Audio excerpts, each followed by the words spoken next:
जैसे ही धुएं की चादर हटी, रस्टार की आंखें फटी की फटी रह गईं। सामने का मंजर उसकी रूह तक को हिला गया। उसका सबसे करीबी, उसका दायां हाथ ज्ञान भाई, अब ब्लैक 444 के साथ खड़ा था। जिसे उसने भाई माना, वही आज उसके पीठ में खंजर घोंप चुका था। तभी आसमान चीरा एक फाइटर जेट की गरजती आवाज ने, बम गिरते हैं, चारों तरफ धमाके, आग, चीखें, जलती गाड़ियां और भागते लोग।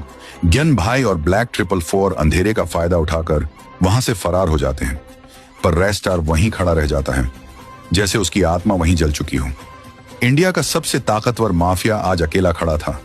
उसी जलते माहौल में काली लैम्बोर्गिनी की आवाज गूंजती है। एक लड़की निकलती है, चेहरा नकाब में छुपा। वो सीधा रेस्टार के पास आती है और बिना कुछ बोले उसे गाड़ी में बिठाकर वहां से ले जाती है। दूसरी तरफ ब्लैक 444 और ज्ञान भाई एक खुफिया बंकर में पहुंचते हैं। ब्लैक 444 अब ज्ञान भाई को अपनी ब्लैक आर्मी की गद्दी सौंपता है। ले भाई, अब ये ताज तेरा, रेस्टार को मिटा डाल। ज्ञान भाई की आंखों में पागलपन झलकने लगता है। अब वो मुझसे नहीं बचेगा, उसका नाम और निशान मिटा दूंगा। लड़की रेस्टार को एक रहस्यमय जगह छोड़ जाती है। वहां पहुंचकर वो चुपचाप दीवार को घूरता रहता है। भाई, तू ही क्यों? यही सवाल बार बार उसके सीने को चीरता है। तभी फोन बजता है।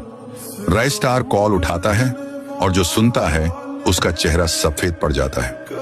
बिना कुछ कहे वो अपनी काली मस्टैंग उठाता है और एक प्राइवेट हेलीपैड की ओर बढ़ता है। हेलीकॉप्टर उड़ता है और कोई नहीं जानता कि वो कहां गया। बस उसके वफादार साथी आसमान में उसका हेलीकॉप्टर देखते रह जाते हैं, खामोश। ज्ञान भाई अंदर आता है, मुस्कुराते हुए कहता है, रेस्टार इंडिया छोड़ गया। ब्लैक 444 ठहाका मारता है, अब इंडिया मेरा है। पर कहानी यहीं खत्म नहीं होती। सवाल अब ये नहीं है कि रेस्टार कहां गया, सवाल अब ये है, अब वो वापस लौटेगा, किसी को नहीं पता।